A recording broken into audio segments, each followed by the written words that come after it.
No, en este caso solamente anotar algunas cosas que no están en el trabajo y que eran necesarias porque en realidad es un trabajo que contiene una cantidad de siglos, una cantidad de problemas, una cantidad de hipótesis, como ya me han criticado por ahí, y lógicamente tiene 20 páginas, entonces faltan cosas porque no se puede, ¿no? Resumir tanto. Pero voy a hablar de los errores. Hay un error en una parte que tampoco es tan importante, pero que yo digo que Os de la Conte, uno de los que saca Bagle tiene un recuento de la ganadería que se hacía en San Isidro, que es una ganadería menor, es nada más que para la labranza.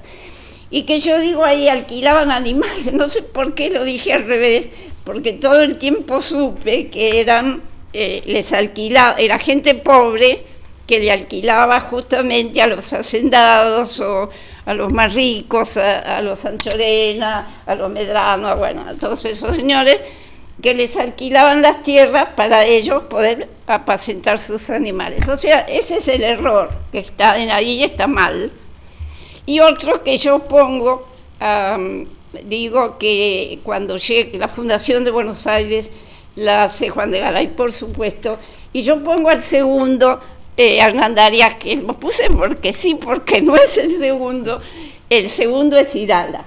Pero de todas maneras, en lo que yo digo, que esta es una fundación criolla y no española, Irala vale más que Hernán Arias, porque Irala fue un fundador, no un fundador, está anterior a la Fundación de Buenos Aires, un conquistador, no sé cómo se puede decir, que se casaba con cuanta india encontraba, no por cuestiones de erotismo, sino por cuestiones de política, porque los guaraníes consideraban al cuñado siempre que no se podía tocar. Entonces, en esa forma, casándose con todas las mujeres guaraníes hermanas de los jefes, se hizo una cantidad de cuñados y pacificó todo. O sea que fue bastante inteligente. Por último se casó con una muchacha de verdad, con sacerdote español, y después tuvo hijos y bueno, ya es otra historia.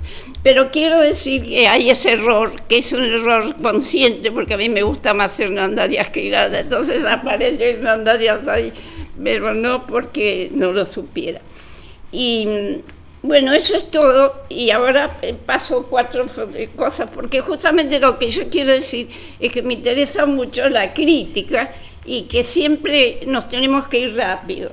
Y no se puede escuchar a la gente si tiene cosas que decir malas o buenas de lo que uno ha hecho. Bueno, y quiero hacerlo rápido. Esto es nada más que para mostrar, para el que no, por ejemplo, creo que hay un señor mexicano, ¿no?, que está por ahí, para que no, porque no todo el mundo tiene la conciencia de cuál es el corredor norte, desde la capital para el norte, y que allí explico yo que eso se hizo así porque los indios que rodeaban la capital, la pequeña capital, no es esa, ¿no?, la pequeña capital que había fundado Garay, al oeste y al sur eran indios sublevados, entonces tuvo que tomar esa forma que no es la que la ley de Indias prescribe, ¿no? Bueno, adelante, rápido, eso es nada más que mostrando eso. Y esto es para mostrar la forma que yo le estaba comentando acá a Junta, que es impresionante porque en San Isidro estas chacras se dieron a todos los fundadores, es decir, los fundadores, ponele que eran 65, tiene que haber 65 chacras de pan llevar.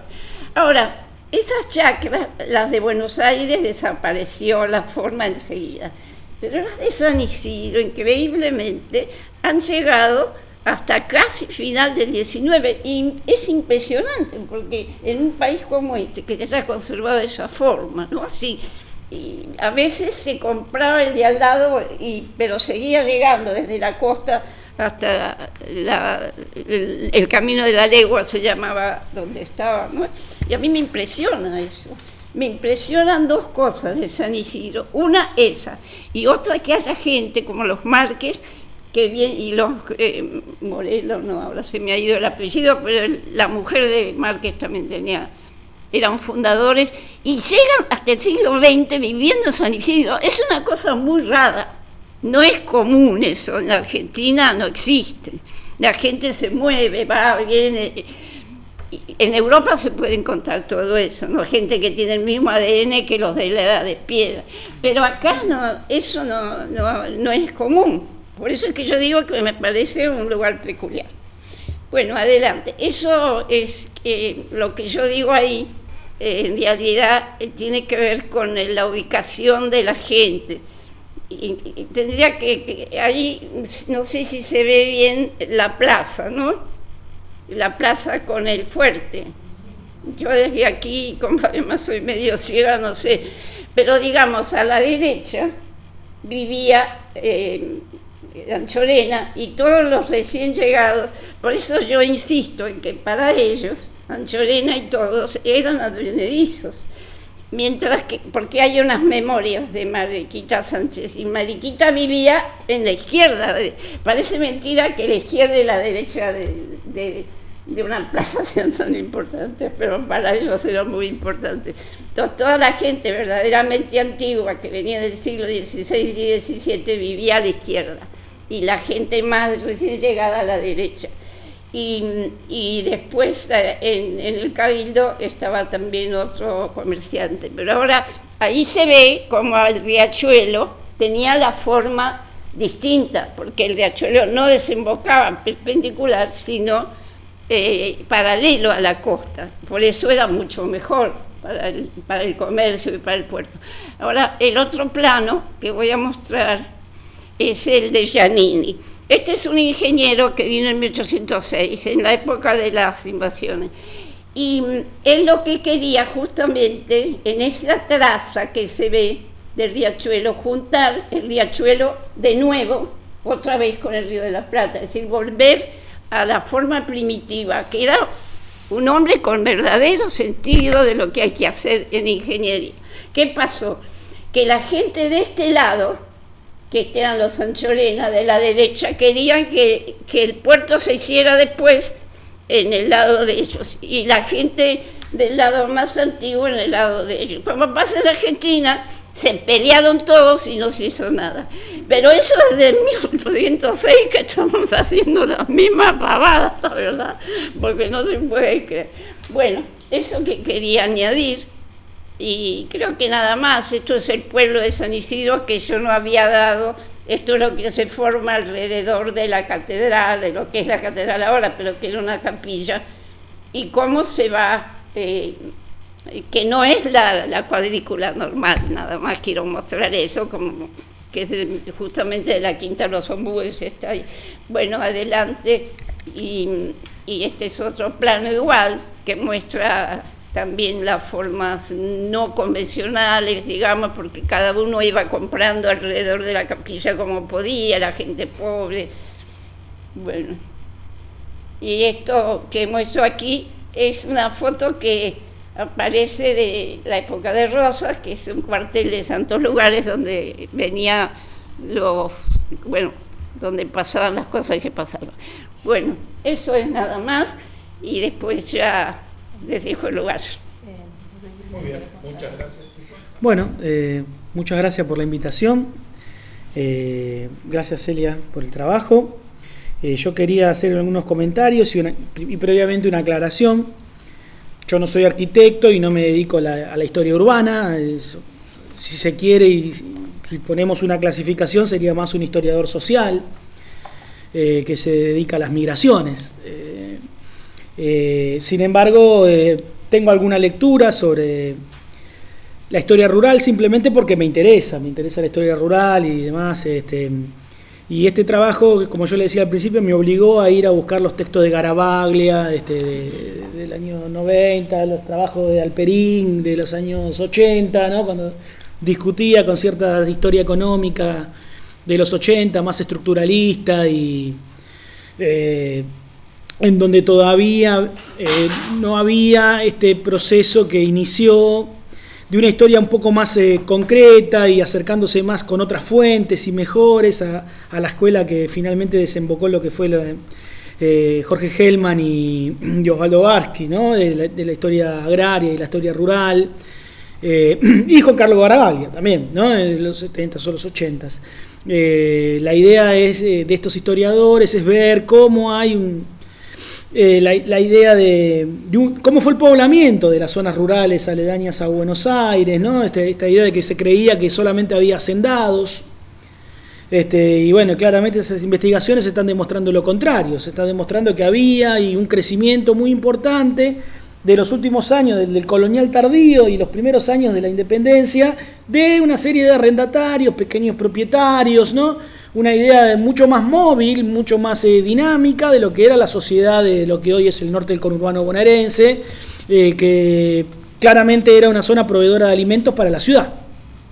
Pero no solamente fue eso, ¿no? O sea, nosotros vemos en los trabajos de Barsky, de Hellman, de Cherechian también, que es el otro historiador económico así como muy importante, que la sociedad de esta zona, de la zona norte, era una sociedad que fue adquiriendo rápidamente los perfiles urbanos que tenía Buenos Aires.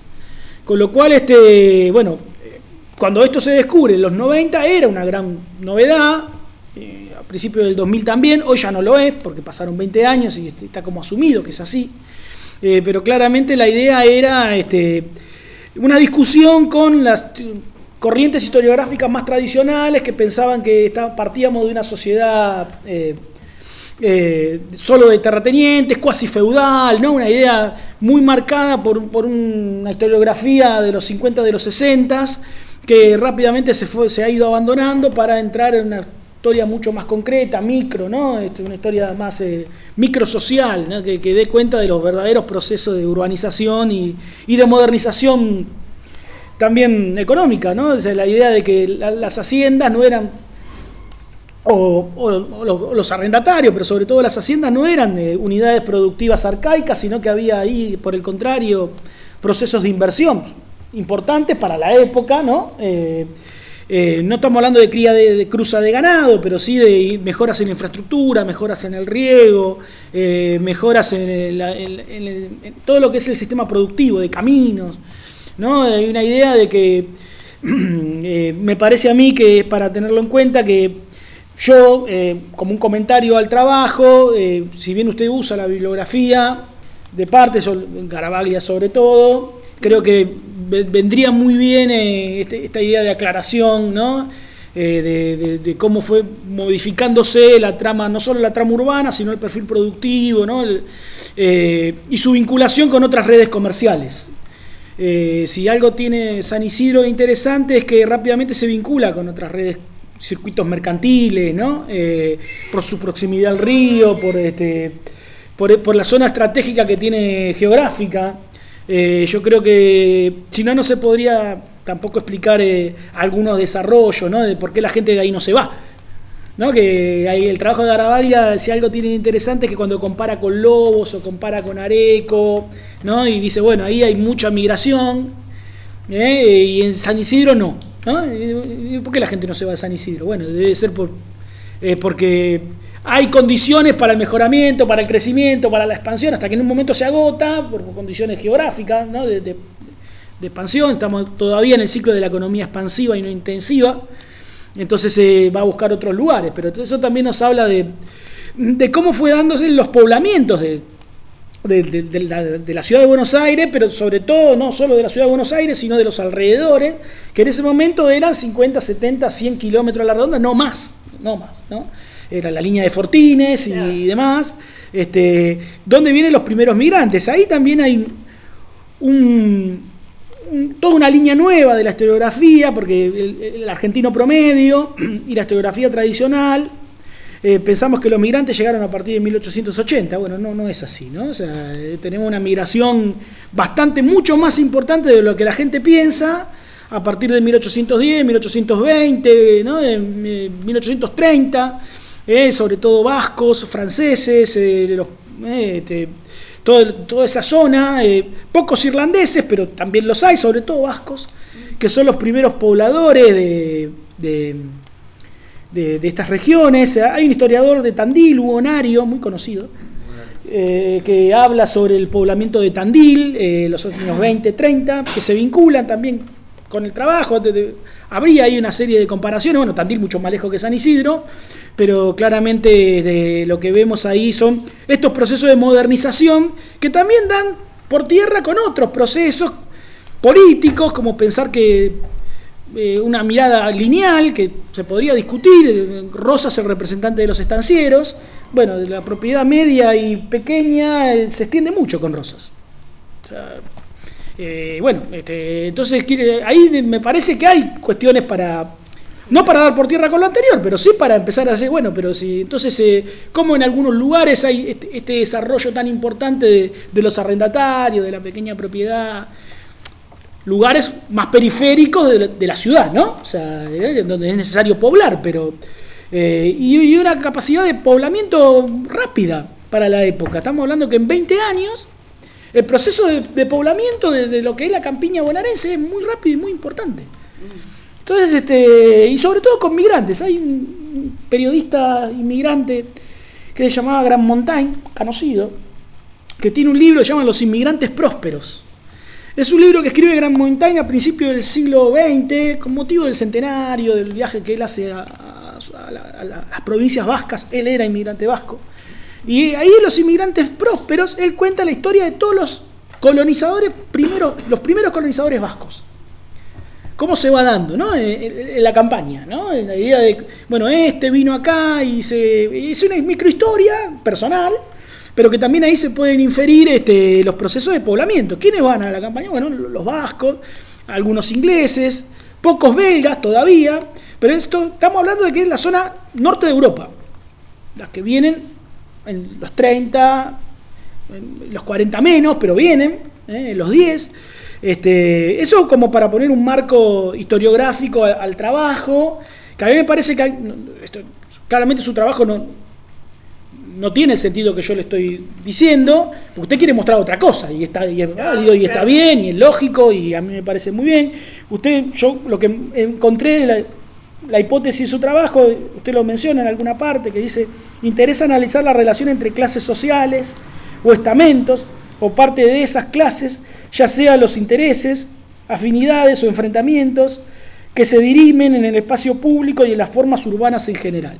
O sea, es lo que a mí me pareció que es la textual, cita, ¿no? La idea del trabajo, haciendo una idea de donde usted me pareció inferir a mí que usted quiere marcar ahí las continuidades. Si hay continuidades en San Isidro, sociales y demás, están dadas porque esto ya viene como un poblamiento ¿no? Que no se da en otros lugares del conurbano, con lo cual eso es cierto, digamos. Eso no se da en Vicente López hoy, ¿no? Bueno, ahí sí. Ahí yo me permitiría marcar algunas ideas, pero solamente son ideas y nada más que eso. Vengo del campo de las ciencias sociales y de la historia social. La idea de matizar un poco la idea de clase social, a mi criterio no estaría mal, ¿no? Clase social es un concepto muy resbaloso, ¿no? Es un concepto resbaloso en donde fines del 18 quizá habría que, no sé, hablar más en términos de sectores sociales o demás, o ver si hay ahí sectores de una burguesía incipiente que busca el ascenso y busca la reforma y las reformulaciones, o no, o tenemos todavía un sector mercantil muy escuálido. Yo en el texto me gustó esto porque me obligó a leer de vuelta a Garavaglia, ¿no? Entonces Garavaglia dice que hay 12 pulperos en San Isidro, ¿no? En 1780, por ahí, ¿no? 1815. Sí, 1815, con el censo, ¿no? Hay 12 pulperos, ¿no? Y hay 288 esclavos y, no sé, otros tantos hacendados, 10 hacendados, pescadores, peones. ¿Cómo es esa sociedad, no? En un colectivo de 1.700 personas, ¿no? Viven 1.700 personas en 1815. Bueno, ahí ¿Es posible definir sectores sociales, clases sociales? ¿Qué es esa sociedad urbana, pastoril, semiurbana, pastoril, ¿no? ¿Es posible hablar de clases sociales o es mejor hablar de sectores sociales en transformación, de un sector mercantil todavía escuálido, pero que crece velozmente para los parámetros de la época, ¿no? En esta relación directa que tiene con Buenos Aires y con otros circuitos mercantiles del interior, ligados al litoral, ¿no? Que va para el lado de Entre Ríos, todavía Entre Ríos, una unidad económica que está en crecimiento, es una unidad potente. Entre Ríos, el declive de Entre Ríos viene en mediados del 19 para adelante. Esta idea a mí me parece que le podría dar al trabajo una envergadura histórica muy buena. Y lo otro que a mí me dio la sensación, con esto voy finalizando, me dio la sensación de su trabajo con libertades de ensayo, ¿no? O sea, con libertades de ensayo, que no está mal y está muy bien, porque nos permite, el ensayo si algo nos permite, al estar un poco más libre de la mochila de los rigores académicos, ¿no? Nos permite más la vinculación, la conexión, el libre pensamiento, ¿no? Esta idea de que usted encuentra las primeras páginas de su escrito son experiencias actuales, ¿no? Del siglo XXI, inclusive las movilizaciones, los tipos de poblamiento, ¿no? Esta idea de continuidad que usted encuentra en la etapa de las primeras décadas de nuestra independencia, incluso con el rosismo, ¿no? Yo ahí colocaría algunos matices, como por ejemplo pasó en el medio el peronismo, ¿no? Y qué pasó ahí con este salto entre el siglo XXI y 1830, cómo fueron los patrones de poblamiento con el peronismo, una región importante, pero que sí veo, y en esto acuerdo, ciertas características históricas en San Isidro que en otros lugares no hay. Me parece que por ahí sí es una línea para trabajar bien, este casco histórico de San Isidro tan particular, estas familias tan particulares. Bueno, sí. Una historia de la continuidad familiar me parece que daría usted lo menciona, no es que no lo menciona, usted lo menciona, pero me parece que daría algo muy interesante para reforzar su idea de continuidad, que es cierta.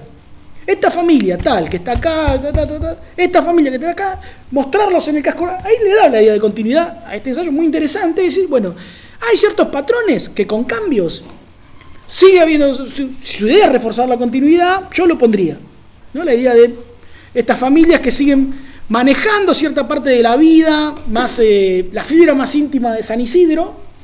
En definitiva, San Isidro todavía sigue siendo manejada por familias ¿no? Más bien históricas. No estoy pensando solo en el intendente, ¿no? Esta idea de que la continuidad, ¿no? ¿Por qué San Isidro es uno de los pocos municipios en donde una familia sigue gobernando? En otros lugares del conurbano eso no pasó, ¿no? Pero ahí pasa, ¿no? Y es discutible, es un pensamiento en voz alta lo que digo, pero digo, ¿por qué se da ahí y no se da en otro lado? Es una pregunta válida, ¿no? ¿Cuánto hace que están ahí? 40 años. Bueno, en otro lado no pasó, ¿no? Así que me parece que el trabajo, aún con ciertas modificaciones, me parece un aporte a la discusión. O sea, ¿no? El ensayo está bien porque genera ciertas preguntas a partir de su trabajo como historiador urbana y de las excavaciones que hizo y demás, que le permitan ir para atrás y buscar continuidades. Me parece que el aporte es ese. En todo caso habría que seguir trabajándolo, afinándolo, puliéndolo, pero a mí me gustó leerlo, así que me pareció muy bien. Eso lo puedo decir. Muy bien, muchas gracias, Marcelo. En la parte mía del comentario, primero un comentario a la exposición inicial, porque lanzó Celia una pregunta: ¿por qué pasó esto en la ciudad de Buenos Aires, que al eje central donde está la plaza, con una clara diferenciación entre norte y sur, había una predilección por los sectores altos en estar al sur? Lo que se privilegió siempre es estar entre la plaza como centro simbólico y el puerto, que no era puerto, pero funcionaba como puerto, que era el Riachuelo. Entonces la importancia era en una ciudad que era puerto, claramente porque su plaza se había desplazado, no es redundancia, sino que el término desplazar implica eso, mover la plaza del centro hacia uno de los extremos para marcar su situación puerto. necesitaba evidentemente tener el contacto con el río y la situación de puerto. Por eso es que el sur fue para los sectores, inicialmente los sectores acomodados y demás. La leyenda, digo porque es una leyenda por el rótulo, dice que después de la fiebre amarilla esos sectores se corren. No es verdad, no se crean eso, pero no importa, es interesante como idea de la explicación de los corrimientos de un ámbito al otro. El norte es un ámbito alto, es un ámbito, como decía de Paula, que fue elegido por los ingleses porque de ahí podían tener los bancos y podían tener pequeñas torres desde las cuales veían los barcos con mayor antelación, y esto permitía antelación en la cotización en bolsa. Por eso la City se forma en el lugar que se forma y no en el sector tradicional de los sectores altos, San Telmo y demás. Vamos al trabajo de Celia escrito. En primer lugar, una situación metodológica que de alguna forma Celia la anticipó, y la idea que a mí me dio el trabajo fue esta idea del patchwork, ¿no? Es decir, vieron esas colchas que se hacen con cuadrados, que se unen, ¿no es cierto?, por cada uno de las puntas, y va armando la trama, ¿no es cierto?, grande, porque hay varias cosas. Entonces, cada uno de esos cuadrados tiene su hipótesis, tiene su desarrollo, tiene, ¿no es cierto?, una cantidad de cosas, y a veces lo que cuesta es leer, hacer la lectura, ¿no?, es decir, el plano, es decir, la lectura general. Pero creo que se logra, digamos, esta situación se logra. En primer lugar, esta situación, digamos, metodológica de Celia nos puede llegar, a mí por lo menos me pasó en algún momento, a confundir entre el título y el contenido. Porque vos claramente ponés en el título que vas a hablar de la interacción urbana entre clases en la historia de San Isidro. Después habría que ver esto de clases que decía Marcelo y sectores sociales. Bueno, pero digamos, la idea es esa, está clara. En el siglo XVIII y época de Rosas, la pregunta es, ¿el centro problemático tuyo está ahí? ¿O eso de ahí es lo que explica lo que viene después? Porque en última instancia, vos hay muchas cosas que estás explicando el siglo XX y XXI, totalmente actuales, muy contemporáneas, que requieren ir a esa época para ver los antecedentes. Pero vos no te quedaste en el XVIII y principio o primera mitad del XIX, sino que tuviste que recurrir ahí para explicar instancias que son contemporáneas. Entonces, el tema está dónde voy a poner el eje del problema. Si el problema está en el pasado o es actual, y tengo que ir al pasado para explicar esta situación actual. Eso es como una situación simplemente de donde vos podrías poner, bueno, instancias que perduran en San Isidro a partir de situaciones socioculturales del siglo XVIII, ¿no? Es decir, este tipo de cosas. Pero sería más claro para entender, digamos, la instancia del problema. Es muy interesante que el punto de partida haya sido un concurso de la Municipalidad de San Fernando sobre las áreas vacantes del ferrocarril, y este no es un tema menor. Ferrocarril creo que fue un determinante de cambios en la zona, sin duda. Esto, digamos, ya avanzando, por supuesto, en mediados del siglo XIX, pero con un fenómeno que se estaba dando y que yo recuerdo además este planteo porque había algo que llamaba la atención socialmente. ¿Qué estaba pasando? Que comenzaba a ver esta pluralidad de muros, estas instancias que incluso desde lo fotográfico registraban, cuando todavía era bastante incipiente las cuestiones de countries y de lugares, digamos, de residencias para sectores medios y medios altos, y la coexistencia del otro lado del muro con sectores de muy bajos recursos. También otra originalidad que después se fue diseminando a otros ámbitos, y no exclusivas. Pero ciertamente había la existencia, la corroboración de los muros y las distancias sociales comenzaban a trabajarse y evidenciarse muy claramente en Victoria, ¿no? Y en este concurso que se había hecho. ¿Qué pasaba ahí con los locales y los foráneos? Si las divisiones sociales eran más o menos agudas, e incluso este movimiento que se había formado en las islas y este paredón concreto que se había proyectado y que fue tan cuestionado, incluso con mucha repercusión en los medios en San Fernando.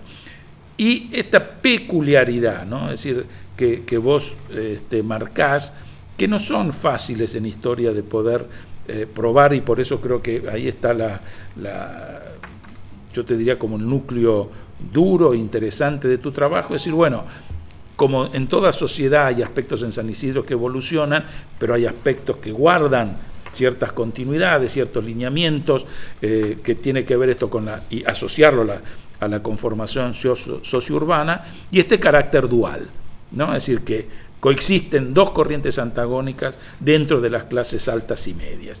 Acá entonces es donde vos venís casi al presente para decir, miren, ¿qué pasó en el siglo XX? ¿Qué pasó en el siglo XXI?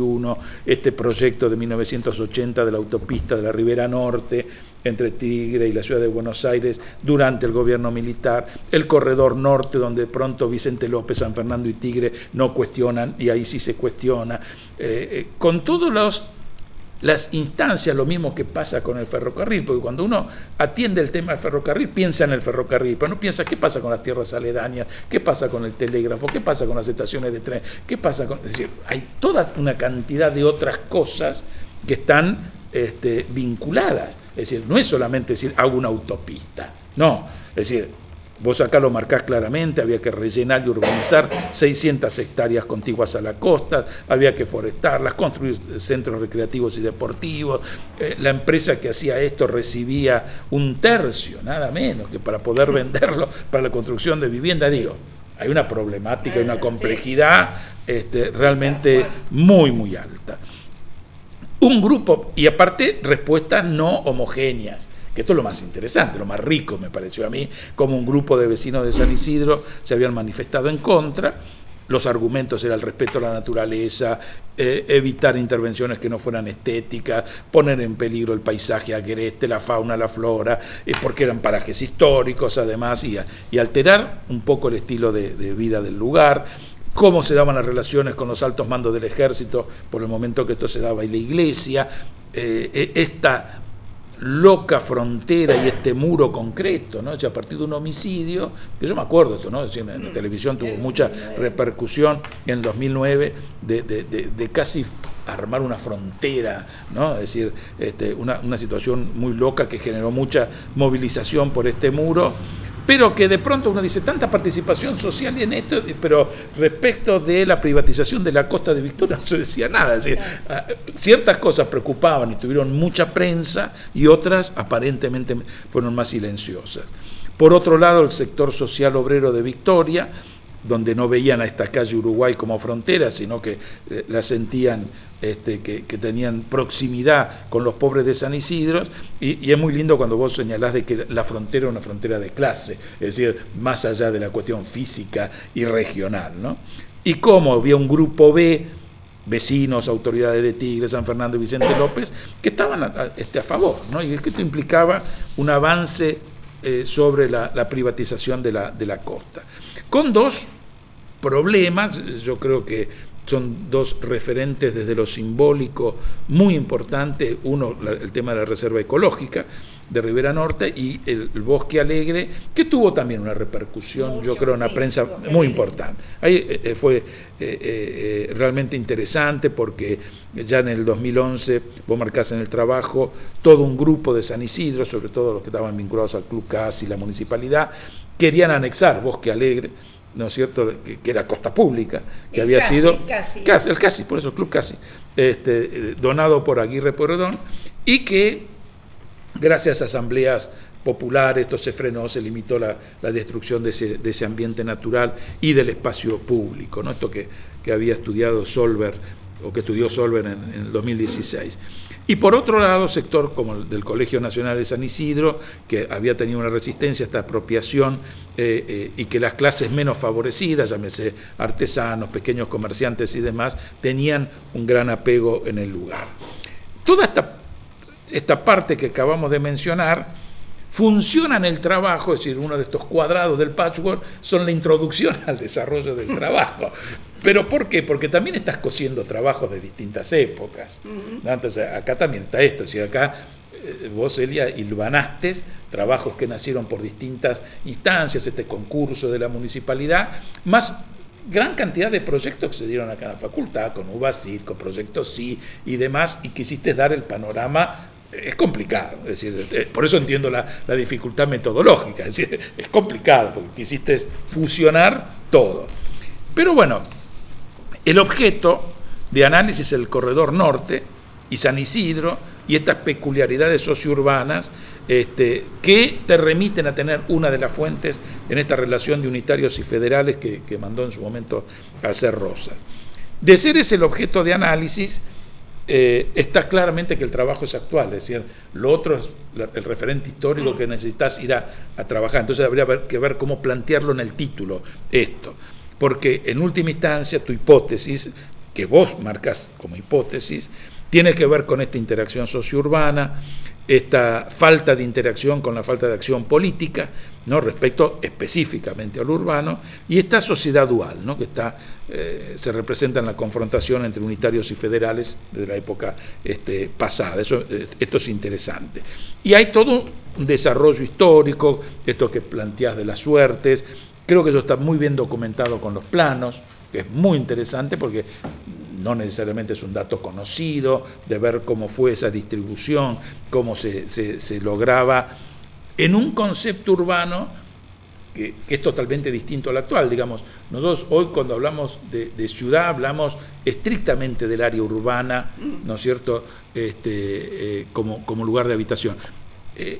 La ciudad española era una ciudad regional, es decir, donde está lo que era la traza, donde estaba el ejido de producción para la ciudad, pero a su vez también para extensión futura, es decir, se preveía una gran expansión de la ciudad, el reparto de chacras, de estancias y demás, con lo cual, cuando ellos hablaban de ciudad, hablaban de una región que tenía todos estos componentes y es algo muchísimo más grande que lo que hoy nosotros estamos acostumbrados a llamar ciudad. Y, por supuesto, desde la cuestión esta del tipo de producción que tiene San Isidro, algo ya lo había adelantado Marcelo en esta parte, digamos, de los cultivos, por un lado, pero también lugar de esparcimiento. Ahí es donde yo digo que el tren funciona mucho. ¿No? Yo me acuerdo de una cita en la cual dicen, ahora el ferrocarril nos acerca a la naturaleza a Buenos Aires, ¿no?, sobre este corredor norte, ¿sí?, ferrocarril que terminaba llegando al paraje de Las Conchas, o lo que era el Tigre, que era como el contacto de la persona de Buenos Aires con la naturaleza, ya teniendo que irse lejos de la ciudad en el desarrollo, digamos, que haya tenido. Y bueno, esta cuestión que vos comentabas de los labradores, que algunos tenían tierra, otros no, generalmente tenían también algo de ganado y demás, como para tener el marco, ¿no es cierto?, conceptual. En las conclusiones se ve claramente este gran esfuerzo de síntesis que trataste de ver cómo frente a San Fernando podría deberse la fundación de Suerte de Garay, que no habían llegado hasta ahí, es decir, en esta peculiaridad territorial de San Isidro, cómo tuvo que ver esta relación de la explotación triguera con la presencia de labradores y de pequeños propietarios, es decir, explotación agraria por un lado, quintas de recreo por el otro, este proceso que también marcaba Marcelo de la rápida urbanización, la riqueza de los propietarios que posibilita contar con una gran cantidad de esclavos, ya desde aquella época, vos dabas los números en el censo, y para la población que había era un número realmente importantísimo. Y de alguna manera, como tanto en el siglo XX, ya viniéndonos a una situación más contemporánea, los habitantes del lugar expresan mayor compromiso de pertenencia, quizás por esta cuestión de duración en el tiempo, ¿no?, de arraigo de la familia, es decir, posiblemente, y esto implica de alguna manera una defensa de la costa, donde las clases altas se unen o se pelean, digamos, con otra, hay una disputa ahí entre sectores sociales, no altos y bajos solamente, entre los propios altos, los medios y los bajos, y hay una situación de interacción compleja. Yo por eso creo que el trabajo, quizás en un futuro, ya teniendo ahora todo este mapa, todo este password, como llamo yo, de esta compleja trama, quizás pueda empezar a reescribirse digamos, ordenándolo para que la lectura, simplemente ese tema, es decir, ordenar un poco la lectura para que resulte aquel que lo está leyendo, es decir, más claro en esos aspectos. Digo, es simplemente una cuestión formal, pero realmente es más que interesante. ¿Sí? Es un trabajo que es, sí, y creo que tiene un aporte, ¿no? Porque frente a los textos tradicionales que nombraba Marcelo, si la mirada es otra, es decir, porque esto no es historia económica, no es estrictamente historia social, no es estrictamente, sino que trata de decir, bueno, ¿qué pasa? ¿Cómo se articulan las situaciones sociales con las urbanas, arquitectónicas, específicamente naturales y demás? Creo que está bueno, así que vale la pena. Bueno. Sí, un comentario breve. Primero, respecto de los dos críticos, que me pareció muy interesantes las críticas, porque fueron desde dos puntos de vista distintos. Tanto el de Marcelo como Rodolfo creo que apelaron a bibliografía y a puntos de vista distintos, lo cual me parece que enriquece el mismo trabajo, ¿no? Es decir, los comentarios enriquecen el trabajo. No voy a decir nada nuevo, pero me parece que es fundamental el tema identitario acá, respecto de San Isidro, sus habitantes, como marco diferencial quizá con otros partidos o ciudades del conurbano. Rodolfo nombró a Alberto de Paula.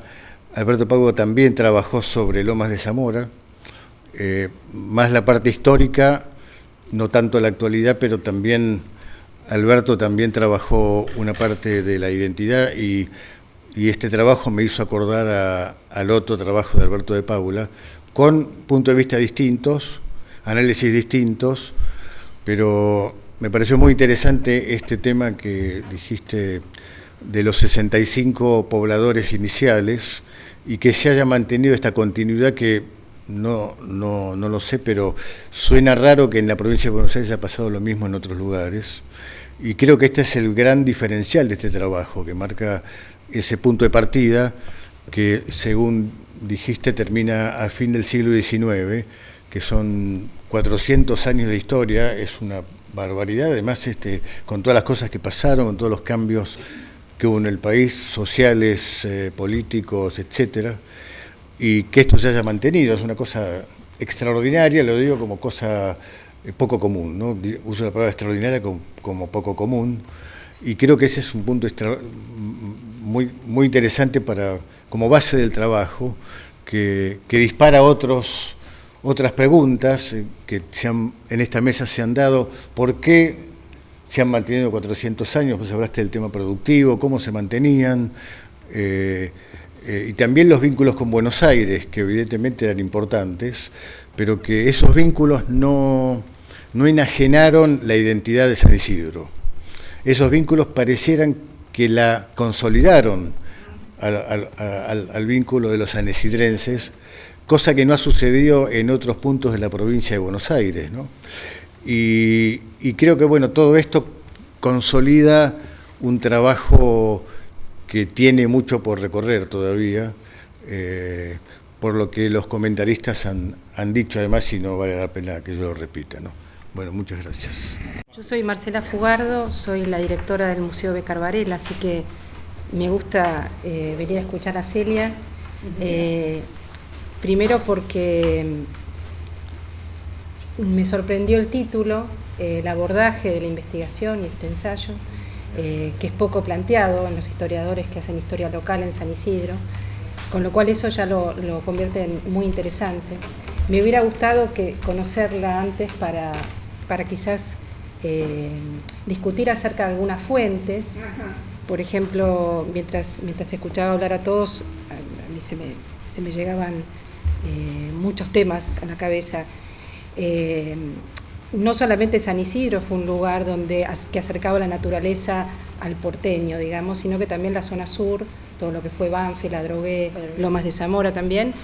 Lo único que, como dijo Jauretche, ahí vino el polo industrial, Avellaneda, que un poco partió ese centro y ese lugar de Buenos Aires. Por otro lado, la presencia del Río de la Plata. Para mí eso es un hecho geográfico que ha acompañado la costa de San Isidro y que todavía eso marca la conformación del territorio. Hoy San Isidro tiene 51 kilómetros cuadrados y es interesante esto de cómo van partiendo las situaciones geográficas a lo largo del territorio. El río, la barranca, luego vino la Avenida Libertador, la Avenida Centenario. En algún momento el que vivía de Centenario para acá, todavía hoy, o Centenario para allá, y a partir de 1950 la construcción de la Panamericana volvió a ser una cesura en el territorio, con lo cual tanto Villadelina y Bulón, que son las localidades o ciudades ya, ¿no?, que quedaron del otro lado de Panamericana, hay un permanente esfuerzo por hacerlas sentir parte de un todo, porque quedaron de alguna manera divididas en el territorio, y es un hecho geográfico innegable que la Panamericana divide. Por otro lado, retomando los labradores, pensé también en el Manual de Agricultura de Tomás Grigera, que fue también del Lomas de Zamora, y que él le dedica su manual que este año se cumplen 200 años de la publicación del manual, se lo dedica a Juan Martín de Pueyrredón, que también tenía una chacra en San Isidro, y bueno, todo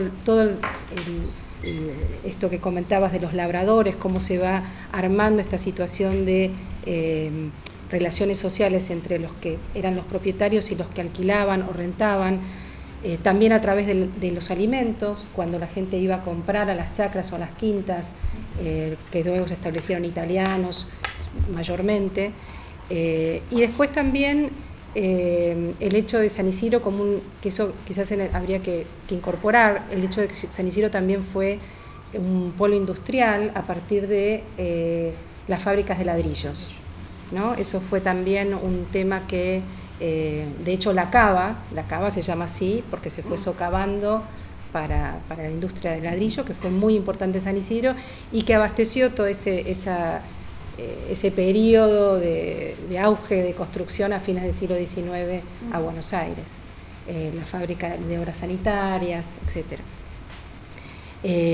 Y después algo que también marcó San Isidro en este espíritu de pasar de ser un pueblo a querer empezar a ser una ciudad y reflejarse en Buenos Aires, que se reflejaba en París, es todo lo que fue la demolición de la vieja iglesia en la construcción de del nuevo templo, que hoy es la catedral, pero en todo ese proceso hay como un pueblo que quiere reflejarse en otra cosa, y hay que ver eso realmente cómo fueron las interacciones sociales a partir de ese fenómeno de demolición y construcción de un ícono que continúa hasta el día de hoy.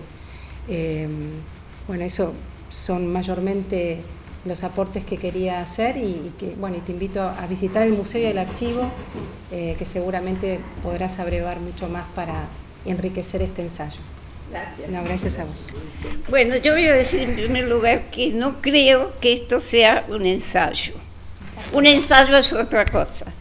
Esto lleva desde el año 2011, ¿no? Empezamos en el 2011 con trabajos sobre el corredor norte, no necesariamente sobre San Isidro, pero sobre el corredor norte, y estamos en 2019, con grupos de no solo arquitectos y sociólogos, que ya es diferente a lo que sucede en la academia, sino antropólogos, políticos, ¿qué más? Abogados, ¿qué más tenemos? Médicos, paisajistas muchísimos que venían de acá también, un montón de todos los que quisieron venir, desde luego, que fueran sociólogos encantados o arquitectos encantados, que era un gran aporte, pero que creo que la ciudad no está hecha ni por los arquitectos ni por los sociólogos, está hecha por todo el mundo, y además estaba abierto a cualquiera que no fuera universitario también. No tuvimos éxito en eso, porque la gente no se siente bien, a lo mejor, en las cuestiones universitarias. Tenemos que trabajar sobre eso, pero nosotros queríamos que viniera gente de donde se le diera la gana, a decir lo que se le diera la gana sobre la cuestión urbana, que es lo que vivimos todos, así que cada cual tiene el derecho de vivirlo a su manera, ¿no? Bueno, entonces para mí dejo dicho que en contra de lo que me digan, esto no es un ensayo. Un ensayo es si yo hubiera ensayado algo sobre la época de Rosas, hubiera hablado.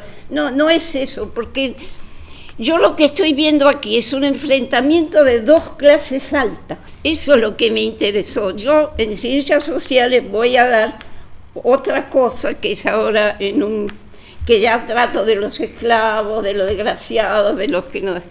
Acá estoy tratando de dos clases altas que ninguna tiene razón, porque se enfrentan por la tierra que cada uno quiere tener. Por supuesto, los revisionistas desde que salen adelante dirán una cosa y los historiadores de otro tipo dirán otra. Pero no es mi problema, yo no estoy en ese problema. Yo estoy en el problema de cómo es que aún cambiando de producción, y eso se lo digo a los economistas, porque en ese momento se produce trigo y una serie de otras cuestiones que no interesan, pero normalmente se produce trigo. En Buenos Aires no había trigo, en la Argentina no había trigo.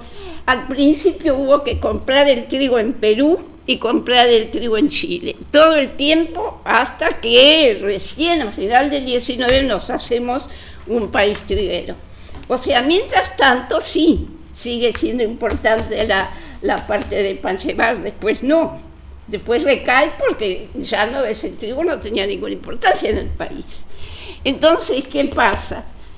Viene el peronismo, como me han señalado aquí, y sí, es verdad, y antes del peronismo están las fábricas de ladrillos, efectivamente se empieza a entrar en una producción distinta, y con el peronismo se empieza a entrar a la producción fabril. Entonces, sin embargo, con todos estos cambios, la mentalidad es dual, porque yo no voy solo a que es igual, es decir, a que están ahí y no se mueven de ahí. Eso ya me llama la atención. Y me llama la atención también la forma urbana que sigue siglos de siglos. Es raro en este país. Puede ser que en Europa no sea raro, aquí es muy raro.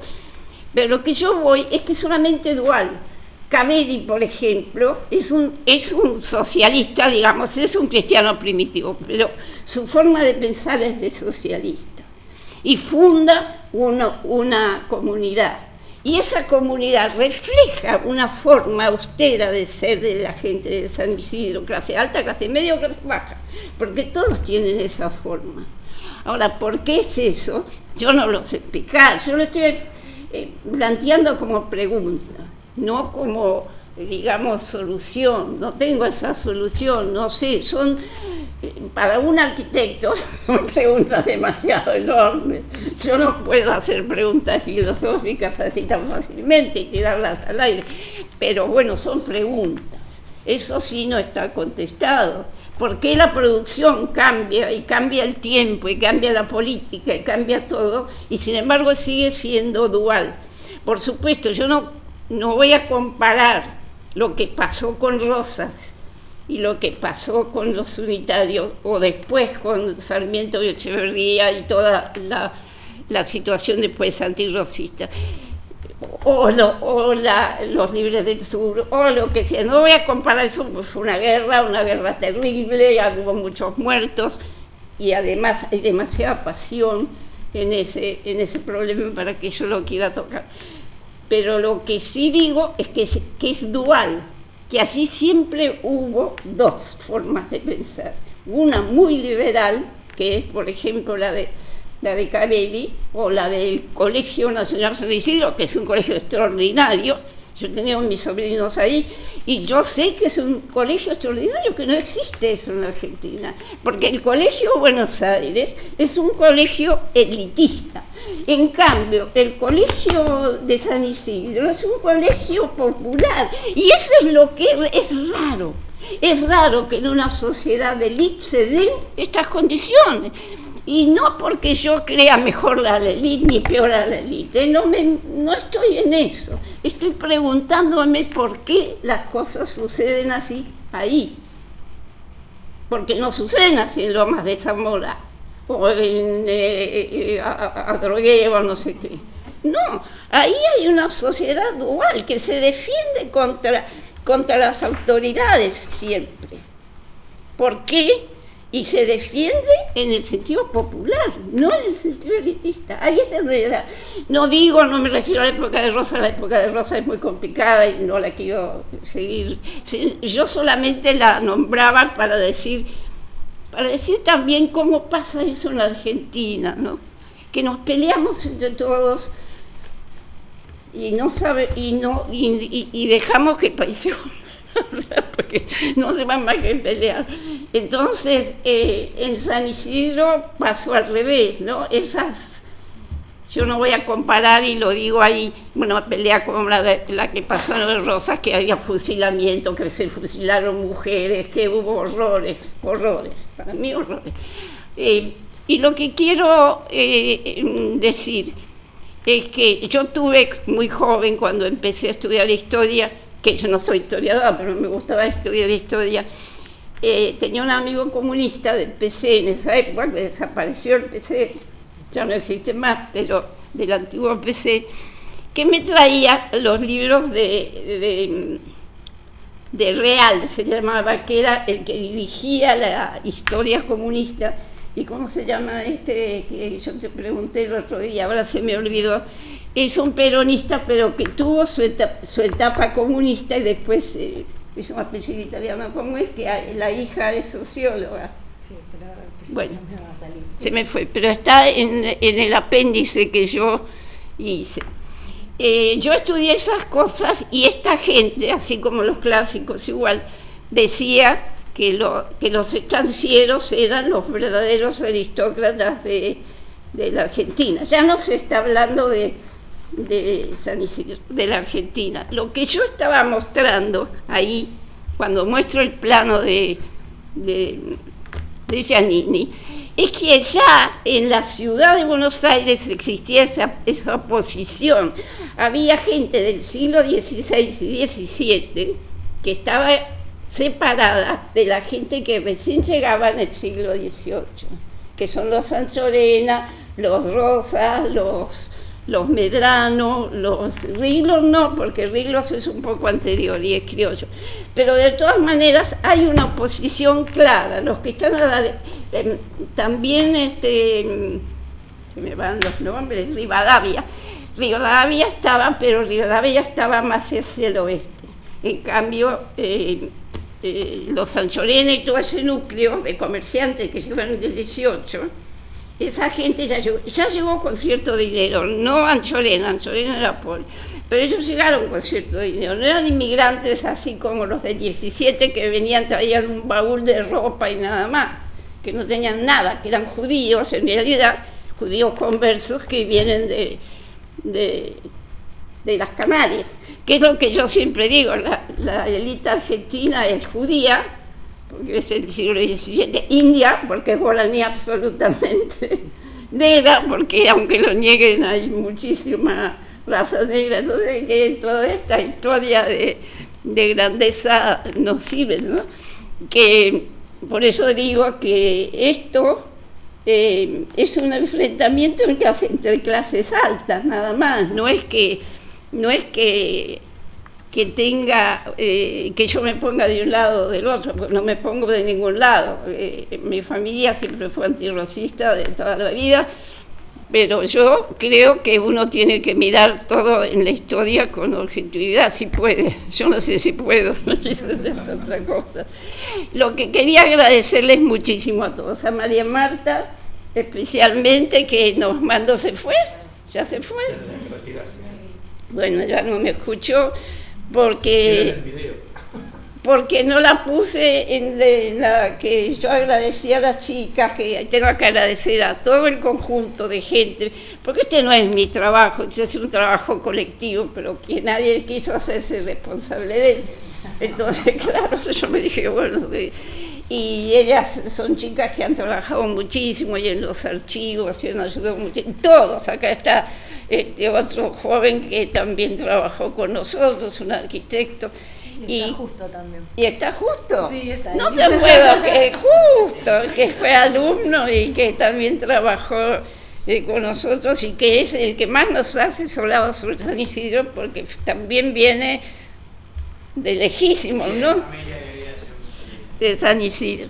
Entonces, a todos ellos es que tengo que agradecer, porque no es que si no, no hubiera podido, no, yo no soy de San Isidro, ni mi familia es de San Isidro, o sea que muchísimas cosas fueron nuevas para mí, muy nuevas, ver que era posible que una familia, en este caso, como los Márquez, por ejemplo, Bernabé Márquez, que están desde que fundan él y la mujer también, los dos, y que siguen ahí, y eso es extraordinario, porque cuando yo lo leía en Inglaterra, por ejemplo, en Escocia, hay gente que nunca se movió de una cabaña, ¿no?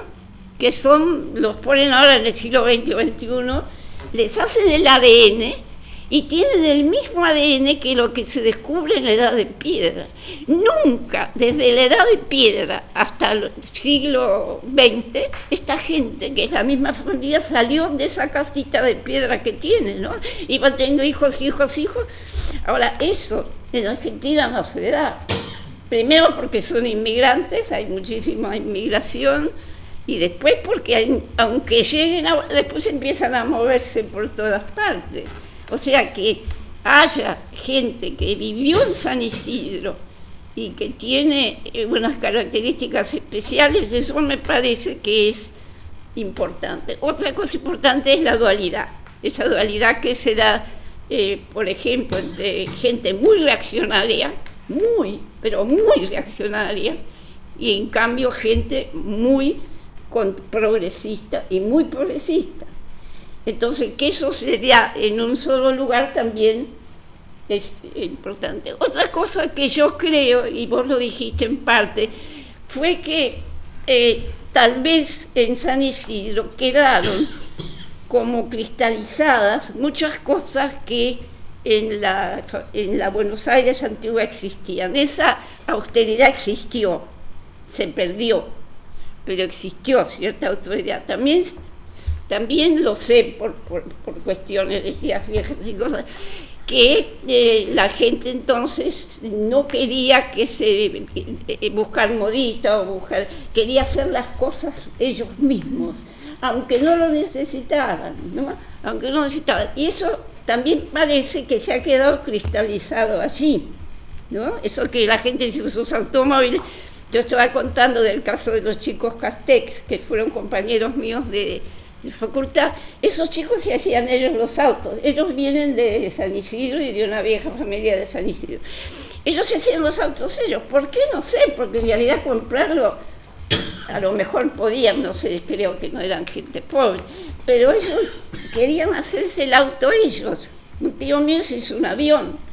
Yo pienso que había una necesidad de hacer las cosas que se ha perdido, ¿no?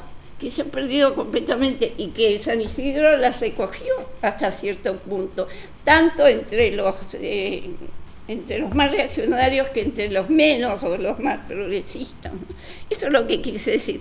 Y por otro lado, que en ciencias sociales, o sea, en la carrera de sociología ahora tenemos que entregar, pero las jornadas van a ser en agosto.